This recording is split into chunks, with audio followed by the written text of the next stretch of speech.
अपने मन में जिस चीज का विचार करोगे वही चीज तुम्हें मिलना शुरू होगी। अगर पैसे के बारे में विचार करते हो तो आपके पास पैसा आना शुरू होगा। अगर आप अपने प्यार के बारे में विचार करोगे तो आपको आपका प्यार जल्द ही मिलेगा। गौतम बुद्ध के अनुसार हम वही बनते हैं जो हम सोचते हैं। जिस तरह कोई व्यक्ति बुरी सोच के साथ बोलता या काम करता है तो उसे कष्ट ही मिलता है, वही यदि कोई व्यक्ति शुद्ध विचारों के साथ बोलता या काम करता है तो उसकी परछाई की तरह खुशी उसका साथ कभी नहीं छोड़ती है। वही गौतम बुद्ध की यह कहानी जो आज हम आपको बताने जा रहे हैं, इसे सुनने के बाद आप जीवन की सभी समस्याओं को चुटकियों में हल करने में सक्षम रहेंगे। दोस्तों, एक बार की बात है, महात्मा बुद्ध प्रवचन दे रहे थे। प्रवचन में आसपास के बहुत से लोग शामिल थे। सभी लोग ध्यान से बुद्ध को सुन रहे थे। कुछ देर में प्रवचन समाप्त हो गया। तब लोगों ने बुद्ध को प्रणाम किया और अपने अपने घर को चल पड़े। पर एक यह युवक वहां पर ही बैठा रह गया। बुद्ध की नजर उस युवक पर पड़ी तो वे पूछ बैठे, क्या बात है वत्स, कोई जिज्ञासा है क्या? युवक बुद्ध के पास गया और प्रणाम करके बोला, प्रभु, बहुत उलझन में हूं। जितना इस बारे में सोचता हूं उतना ही उलझ जाता हूं। कैसी उलझन है? वत्स, बुद्ध ने प्रश्न किया। युवक हाथ जोड़कर बोला, प्रभु, यह संसार कितना विशाल है।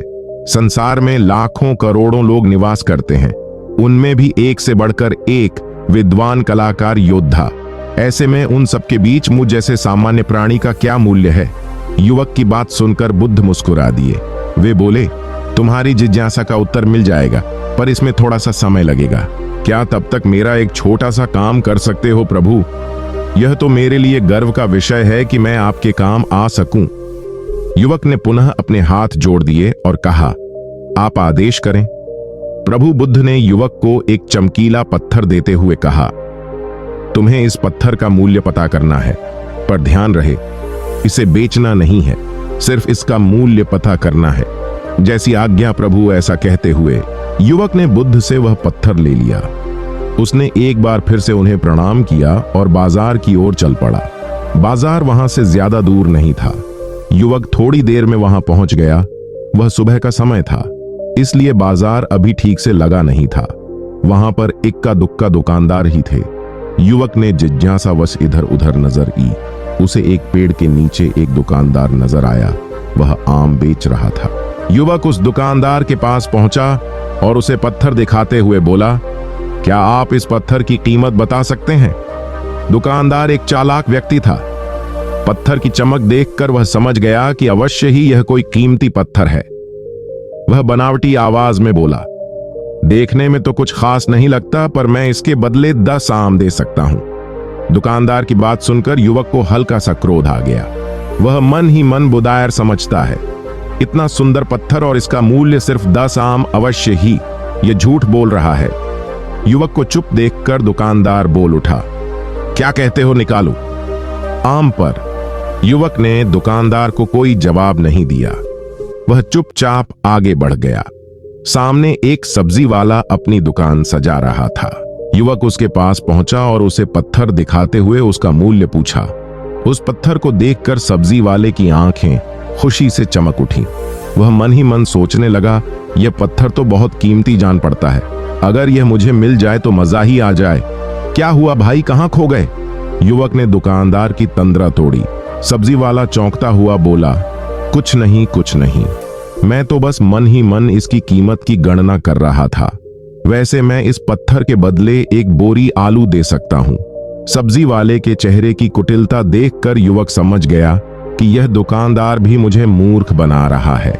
मुझे किसी और से इसका मूल्य पता करना चाहिए। यह सोचता हुआ युवक आगे बढ़ गया। सब्जी वाले दुकानदार ने युवक को पीछे से आवाज लगाई, क्या हुआ भाई? अगर आपको यह मूल्य कम लग रहा है तो बताएं तो सही, मैं इसे बढ़ा दूंगा। पर युवक ने उसकी बात पर ध्यान नहीं दिया। वह अब इधर उधर किसी ऐसे व्यक्ति को खोजने लगा जो जानकार हो और उस पत्थर की सही मूल्य बता सके। युवक को लग रहा था कि अवश्य ही यह कोई कीमती पत्थर है। शायद कोई जौहरी इसका सही मूल्य बता सा। यह सोचता हुआ युवक एक जौहरी की दुकान पर पहुंचा। जौहरी अपनी दुकान को अभी खोल ही रहा था। उसने युवक को अपनी दुकान की ओर आते हुए दूर से देख लिया था। साथ ही उसने युवक का हुलिया देखकर यह भी भांप लिया था कि यह कोई गरीब व्यक्ति है जो संभवत कोई गहना बेचने आया होगा। जौहरी ने हाथ जोड़कर युवक को नमस्कार किया और मुस्कुराकर पूछा, बताएं महोदय, मैं आपकी क्या सेवा कर सकता हूं? युवक ने बुद्ध का दिया पत्थर अपनी हथेली पर रख दिया और बोला, इसका मूल्य पता करना था। पत्थर को देखते ही जौहरी उसे पहचान गया कि यह बेशकीमती रूबी पत्थर है जो किस्मत वाले को मिलता है। वह बोला, पत्थर मुझे दे दो और मुझसे 1 लाख रुपए ले लो। कहते हुए जौहरी ने पत्थर लेने के लिए अपना दाहिना हाथ बढ़ाया, पर तब तक युवक ने पत्थर को अपनी मुट्ठी में बंद कर लिया था। उसे पत्थर के मूल्य का अंदाजा हो गया था, इसलिए वह बुद्ध के पास जाने के लिए मुड़ गया। जौहरी ने उसे पीछे से आवाज लगाई, अरे रुको तो भाई, मैं इसके 50 लाख दे सकता हूं। लेकिन युवक को वह पत्थर बेचना तो था नहीं, इसलिए वह रुका नहीं और दुकान के बाहर आ गया। पर जौहरी भी कम चालाक नहीं था। वह उस अनमोल पत्थर को किसी भी कीमत पर अपने हाथ से जाने नहीं देना चाहता था।